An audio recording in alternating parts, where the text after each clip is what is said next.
Get in the know. Non-stop Vikings talk. It's Purple Daily on Score North and ScoreNorth.com.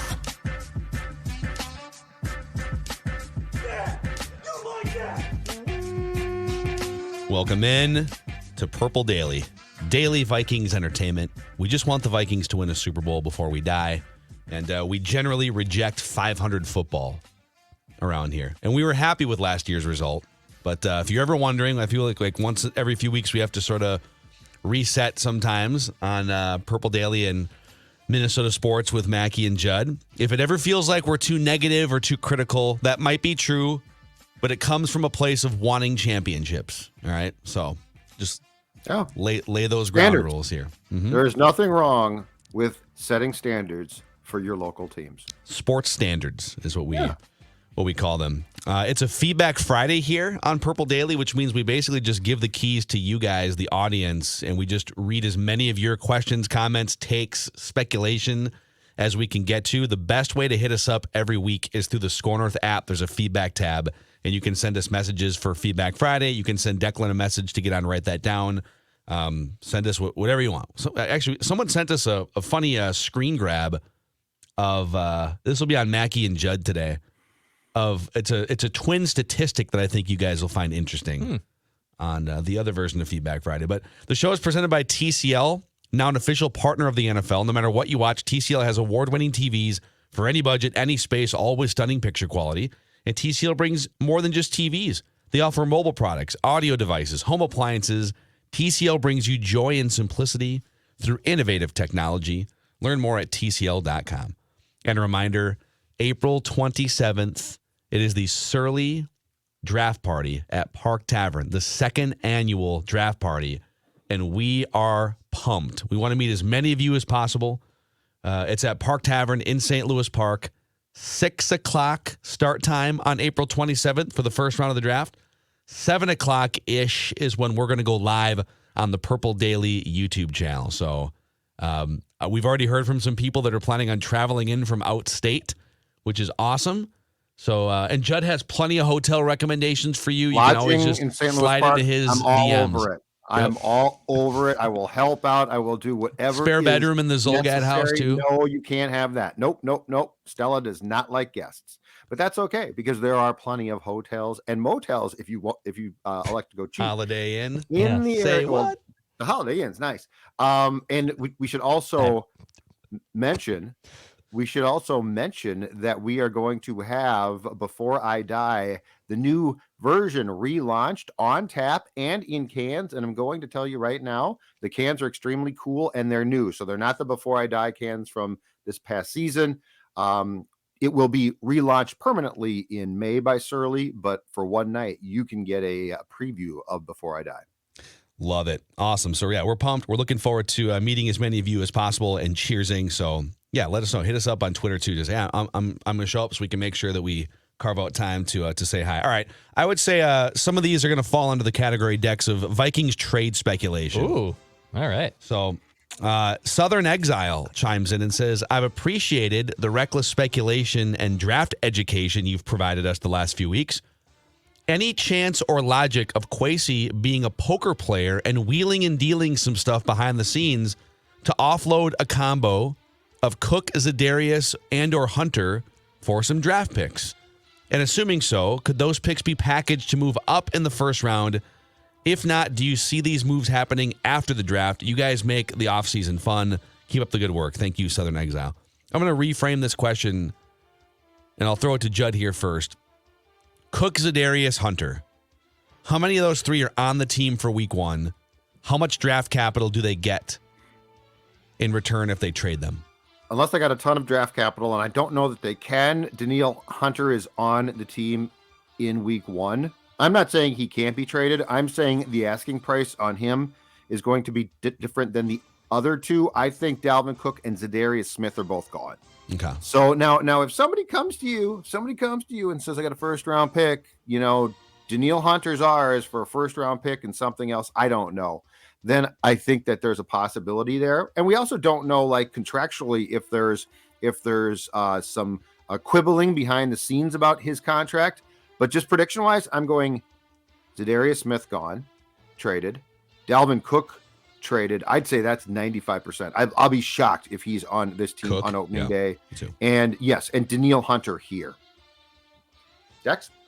I think Za'Darius is here. I was telling Realistic Randy that in one of our last few episodes that I think it's lining up that Za'Darius Smith is kind of a 1 year, again, mercenary, kind of like he was last year.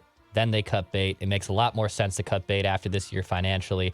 If you can get something for Danielle that's substantial, I mean, I don't know how you can pass it up at this point. I think it's going to be very difficult to negotiate a new contract. I know that's been like on their agenda farther down on their agenda list because the draft's still coming up and the first wave of free agency came and went. So how much longer can Danielle Hunter's camp be patient waiting for, when are we going to start these conversations? Are we going to actually have these conversations? Or is Kwesi really working behind the scenes looking for the best trade partner to move on from Danielle Hunter? We're talking about reckless speculation. I think that's kind of pretty reckless right there. So I think Dalvin Cook and Za'Darius Smith is gone. Dalvin Cook, Danielle Hunter will be traded by week 1. That's where I'm at. The one thing to keep in mind is, and it's not been broached much, but when Za'Darius basically scrubbed his accounts of all or most all Vikings materials, do you guys recall the report was he wants a new contract? He wants a raise. He basically played so he's not saying if you pay me in March, which they did, I'm back. He now wants a renegotiated contract. I don't see that. So like if he's gonna not show up for it, the voluntary portion, but still the majority of guys show, they're gonna have a contractual issue with him and Hunter, and I don't see them satisfying both. No way, Yeah. right? So I'm in alignment with Judd here. I think they trade Cook and Za'Darius, and I think Brian Flores would love to work with Danielle Hunter for a year or two, and so they figure out a way to make Danielle Hunter one of the top 5 or 8 highest paid edge rushers for age 29, age 30, even if it means he's not the elite player that he was 3 or 4 years ago. If he can still be a top 10 edge rusher, and if Marcus Davenport can come through and maybe reach his potential, so that's kind of where I think they're going to lean. Ben Peterson says, as a Nashville resident who lived previously in Minnesota for 34 years, I want you to know that Purple Daily is my daily dose of home. I listen to every show you guys put out. It's the best sports content available. Thank you. It's a high compliment. I've been a Vikings fan for 20 years. When I was deployed in Iraq in 2008, I would get up at 2 o'clock in the morning after a full-duty day in a combat zone to watch my beloved Vikings. 2 things I would love to hear your thoughts on. Number 1, can you please explain the void years of Kirk Cousins' contract and what the Vikings would be on the hook for financially if we traded him? Those details have not been clear. So we'll get to the second question here shortly, but yes. So void years are basically, it is weird. I don't understand why it's allowed, I guess, but you can essentially add fake years to someone's contract where they're not actually under contract, but you can move the accounting of their contract into those years.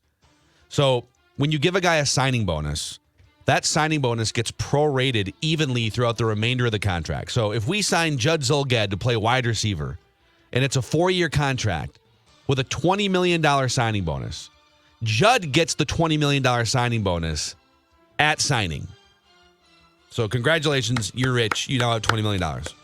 Thank you. Thank you very For much. the accounting of the contract, that $20 million gets prorated equally over 4 seasons. So it would hit your books $5 million, $5 million, $5 million, $5 million.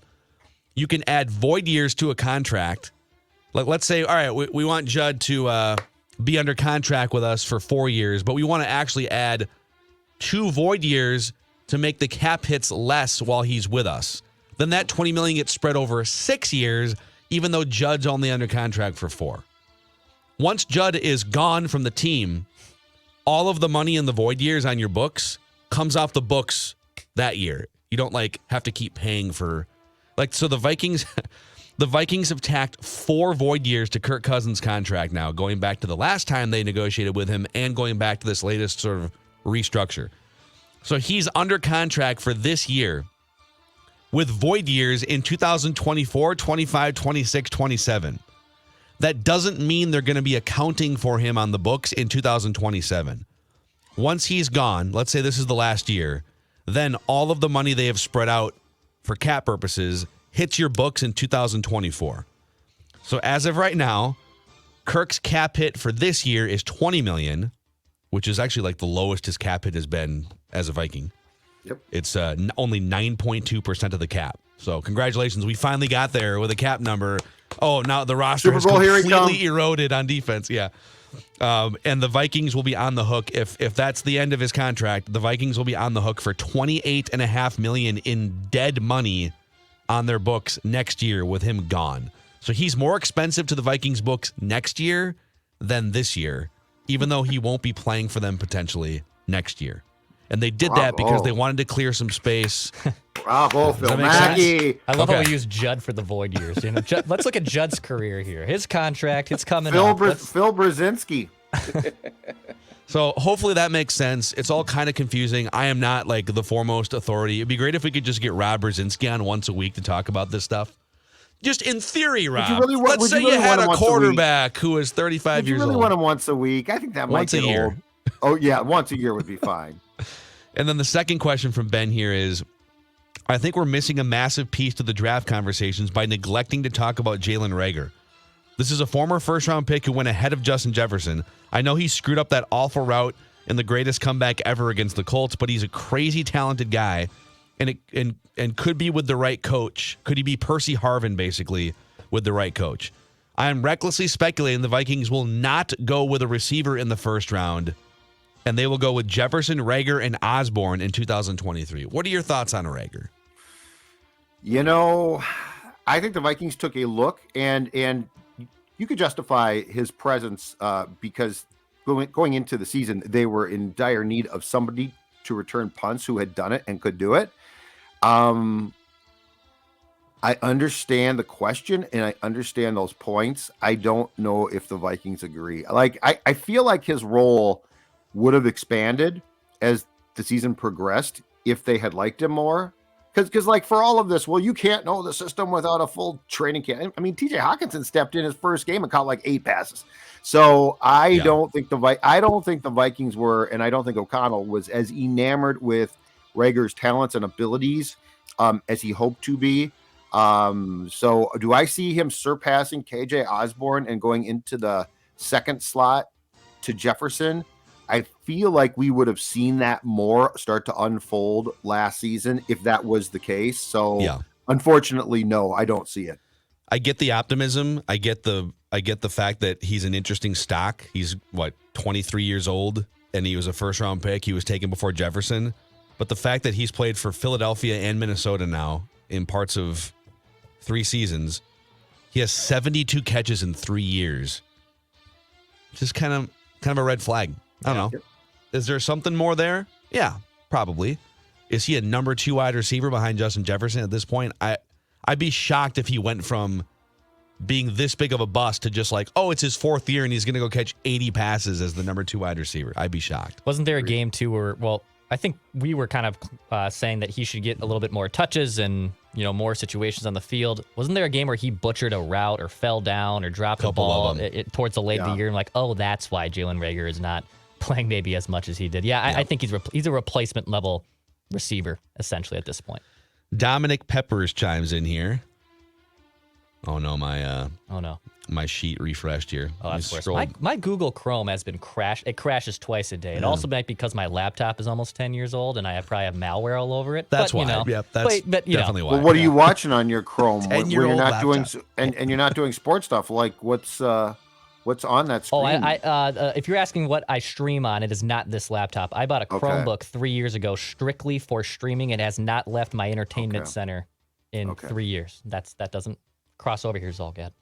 Probably slowed down a bit, but okay. All right, I'm going to ask the question from Dominic Peppers here now. Oh, good. On your Vikings quarterback options episode, you guys talked about getting Trey Lance potentially. I'm all for getting a younger mobile quarterback, but if Kyle Shanahan, who I guess you say is a quarterback whisperer, is out on Lance, what makes you think Kevin O'Connell, who is still unproven, can fix whatever is going on with Lance? First of all, I don't know. There was a time where I did hear that the Vikings liked Lance, okay? I have not heard that of late. So the Vikings might have said the very same thing. I don't know.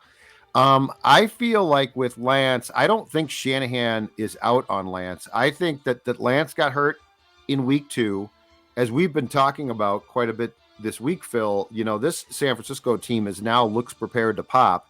Are you going to put Lance back in now and be like, okay, here's the future? Or are you going to try to solidify the position because you feel like you are working with a team that is Super Bowl ready? So I don't know that it's fair to say that he's out on Lance. I think the circumstances have changed on Lance.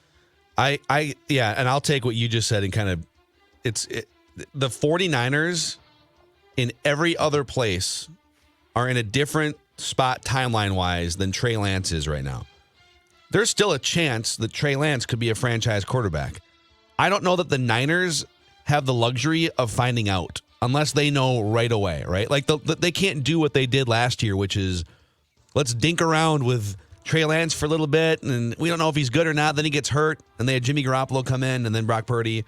They need stability, and they need certainty at that position because their Super Bowl window is open now. It might be shut in 2024. So to me, it's less about the Niners are out on Trey Lance, and it's more about the Niners don't really know on Trey Lance, and they don't have the ability to be patient and find out again through the first 8 weeks. Also, worth noting, Kyle Shanahan likes a very particular style of quarterback, it would seem. Bland pocket passers. Just like kind of immobile, just sit there, run the play that's called, be on schedule, boom, boom, drop back, throw the pass, right? Matt Ryan, Kirk Cousins back in Washington with Shanahan, Jimmy Garoppolo, Brock Purdy. There are reports that Kyle Shanahan loved Mac Jones, and that was the fight internally when they traded up that Shanahan wanted Mac Jones and John Lynch wanted Trey Lance. So it's possible that Shanahan he doesn't want a guy that's going to move around and play off script and be improvisational. He just wants a guy that drops back, throws a pass on schedule, and you use the weapons in the system and the timing that is scripted.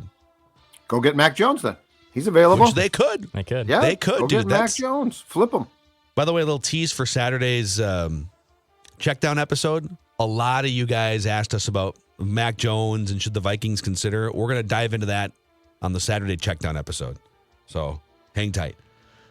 Thomas Keller chimes in, says, "Men, I'm considering driving up from Chicago for the draft party on April 27th at Park Tavern, 6 o'clock.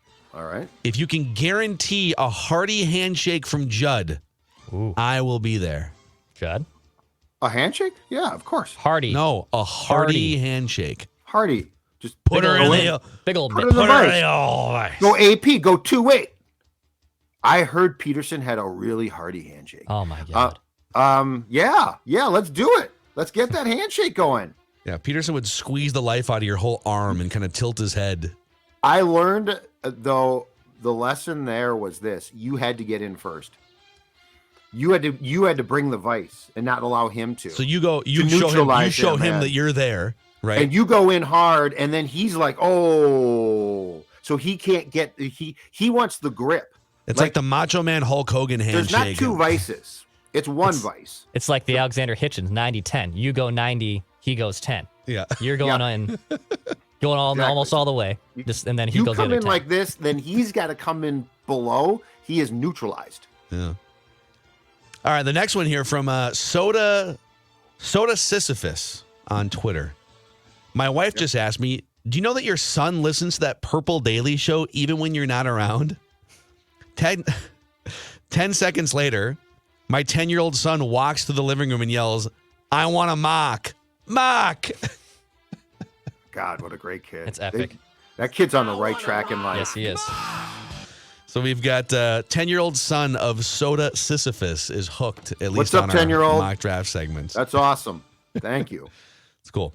All right, we have a ruling here from Lawyer Chase. Yep.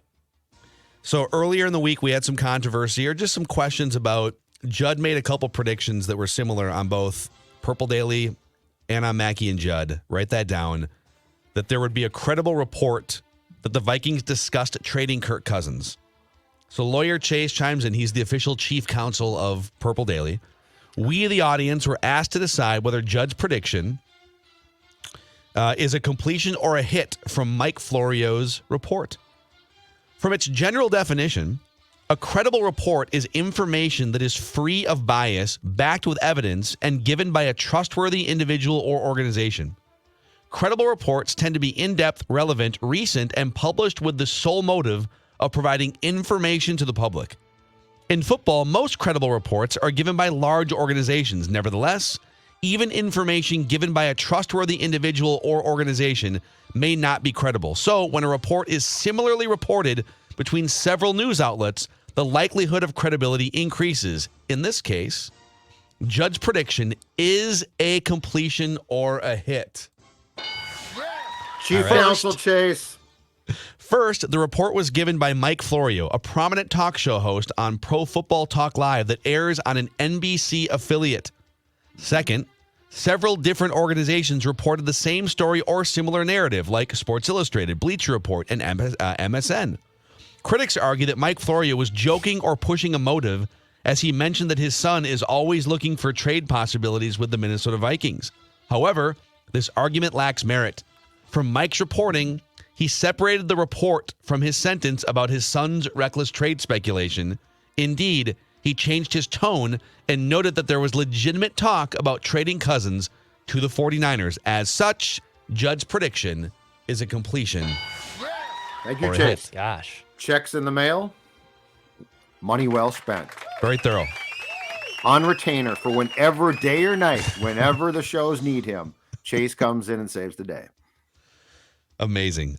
Tim Trail says, do you guys see the Vikings possibly sticking with Cousins after the 2023 season with a smaller payday after a deep playoff run in 2023?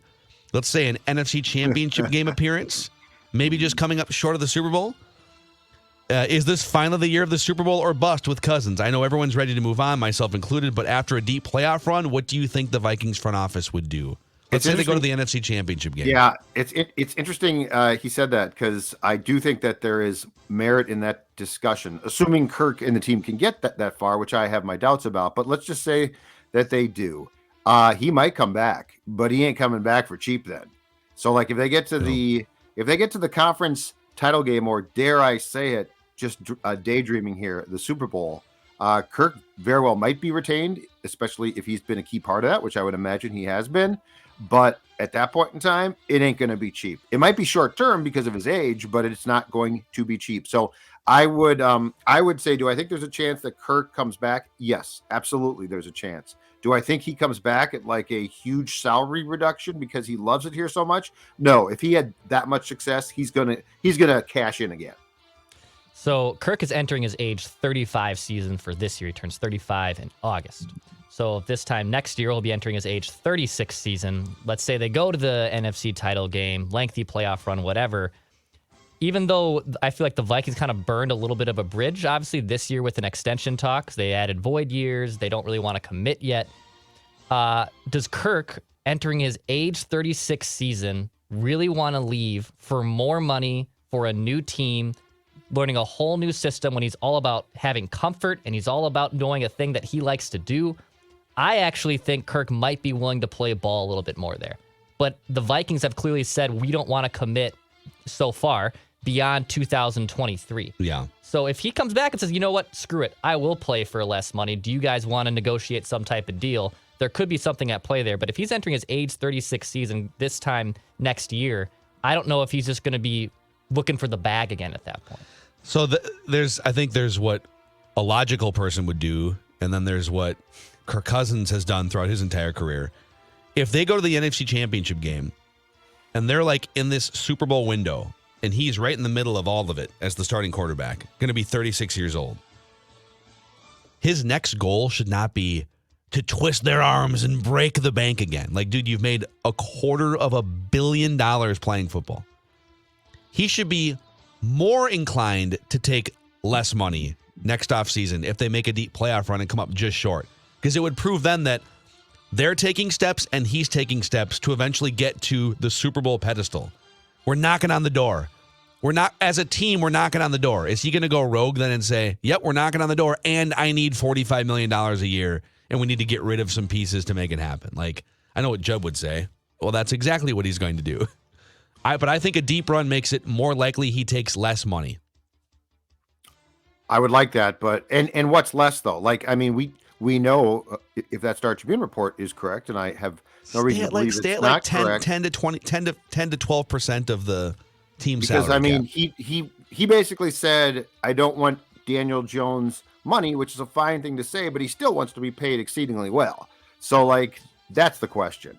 Yeah. Like, what's less? If you say, hey, you know what, I will play for, I will drop down to $22 million, okay, that's different. But if you're saying, I don't need Daniel Jones, but I want to be right around there, that's still not like a big pay cut. Sure. The next one here is from our chief bar food officer of Purple Daily, Derek Duncan. Oh, Derek. He comes with 4 different bar food recommendations from around the Midwest here, okay? In fact, what do you got here? Let's see here. Well, know if I have the right track here. I probably don't. Oh, boy. Oh, no, I do. Oh, good. I thought that was the porn music. Yep. All right. Let's start at Diamond Joe Casino in northern Iowa. Oh, hey, Diamond Joe. I've been there. Great area. I'd love to go there more often. The Philly cheesesteak at Diamond Joe. Literally heaps of steak piled onto large grilled hoagie buns with grilled onions, peppers, mushrooms, and melted provolone. The fries were perfect and incredible when dipped in a side of chicken gravy. 5 stars. Oh my God. Chicken gravy? Wow. Oh. LFG, boys. Oh, I'm having chest pains just listening to that. All right. The second one here from Chief Bar Food Officer Derek Duncan is Patrick's on 3rd in St. Peter, Minnesota. A pint of bacon. That's right. On their menu, they have a pint glass crammed with bacon. And you keep the glass. This is sacrilege. I'm not really a bacon guy. That's weird. Why?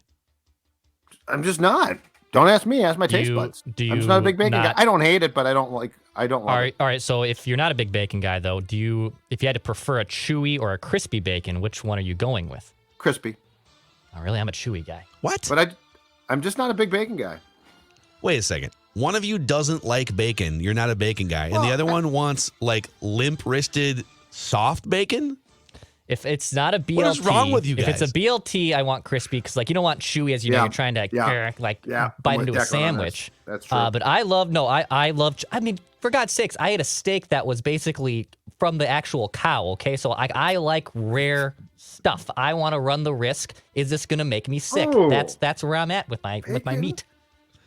Wow. So how would you do I guess you could cram more bacon maybe into your pint glass of bacon if you just like smush it all the soft bacon down. Bring it on. That actually putting bacon in a glass sounds revolting to me.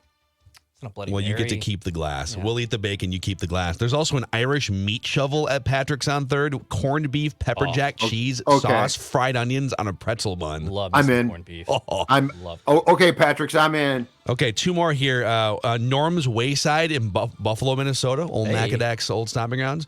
The Squealer, a slow-roasted, hand-pulled pork piled high on a toasted bun, served with coleslaw and barbecue on the side, and Santa Fe egg rolls with sweet dipping sauce. Wow, Norm's in Buffalo.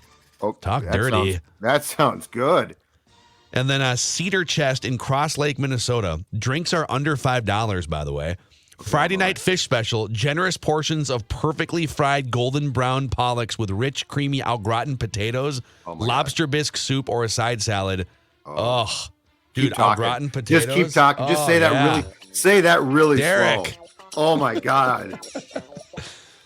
And after you enjoy those meals, why don't you get a hold of our friends at Livia, where you can change your life and lose some weight? Yeah, because you're going to need to drop some pounds, and you're going to look in the mirror and say, well, that was delicious. How can I go from looking like the guy on the left to the guy on the right?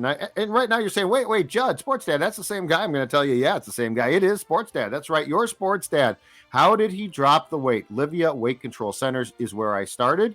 And here's the best part. Right now, if you join, you're going to get the first 8 weeks for free. Now, what you're going to do is it's going to be a program that's going to actually very easily help you drop the weight, but then most importantly, maintain that weight loss. And again, first 8 weeks for free. I can't tell you how many people from the PD family have sent us notes, who have joined and who have experienced success. So why don't you become the latest as summer approaches to look good and feel good? 855-GO-LIVIA, livia.com, livea.com.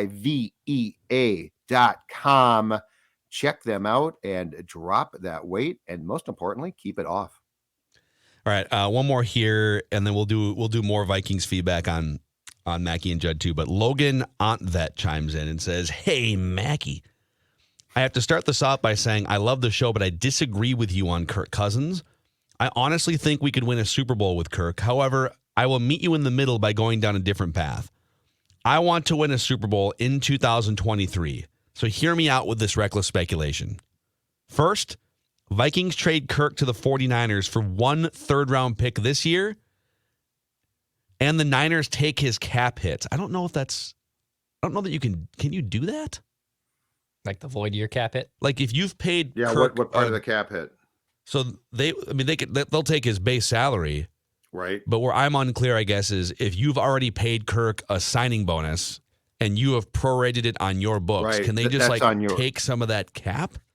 I think that's on your books. I don't know about that, but yeah, I think what they can take is what is left to be paid out. I think if you've paid it, you can't then jettison it, if that makes sense. We can check on that. Right. We'll put a phone call into Rob Brzezinski. I'm sure he'll get back to us quickly. He'll appear on the show several times per week. And now on to Greg Joseph's salary cap situation. Well, if you look at it, it's pretty complicated. All right, number two, so whatever. Trade Kirk to the Niners. Number two, instead of drafting a wide receiver, the Vikings give up this year's first, next year's first, and second to get high enough to draft Anthony Richardson. So move up to like third and draft Anthony Richardson. Yeah, that'd be, yep. And then 3, use the new cap space inherited, which you'd get some if you traded Kirk post June 1st. And there's ways we could restructure. We could re-sign Hawkinson, O'Neal restructure. There's ways, right? Yeah. So use cap space to sign DeAndre Hopkins and OBJ for 1 year. Anthony Richardson throwing the ball to OBJ, JJ, and DeAndre Hopkins plus TJ Hawkinson and KJ Osborne is unreal for 1 season. I'm all in for 2023. Oh man. We always entertain the reckless speculation on this show, but that is. Can you say combustible locker room? By the way, I think DeAndre Hopkins might be close to cooked for the price, but yeah. And OBJ might be too. Yeah, dude's coming off. Can he stay healthy? Major knee injury. He's like 30 years old now. So, boy, and by the way, Anthony Richardson is not the quarterback you would want as a rookie, just throwing to those airmailing them all high ego receivers and And who gets the ball? There'd be a lot. Yeah, there'd be a lot. I mean, that's a lot of decoy. Yep. KJ, I love he throws KJ Osborne in here. You're going to get the ball to JJ, OBJ, Hopkins, TJ Hawkins, and KJ Osborne's going to catch 4 passes. KJ saved the man's life. Come on, man. Great guy. So listen, Logan, we appreciate some good reckless speculation. Oh, yeah. Don't think this is going to happen, but we'll see. We'll see how the next few weeks I like the sentiment. It's fun. Yep. There's a couple other ones here, like John Curry chimes in, says, happy offseason drama, boys. It's obvious that KOC and Kwesi are playing chess and the Kirk fanboys are still trying to learn checkers. How they've handled the Kirk situation from day one was genius, absolutely genius. I'm speculating, but back it up with proof. They bring back Kirk, buddy with him for a win-win scenario, keep Kirk, elevate his team, win games, et cetera, et cetera. We're geniuses. We took this team and showed you it was Zimmer's fault. And now they have leverage. So interesting. And that's all we have for Purple Daily Feedback Friday here. All we have time for, but we will do some more feedback over on Mackie and Judd, our other daily show. So be sure to check that out. And a Mac Jones discussion we will entertain in the spirit of reckless speculation on the Saturday checkdown edition of Purple Daily. So cool. All right, guys. See you.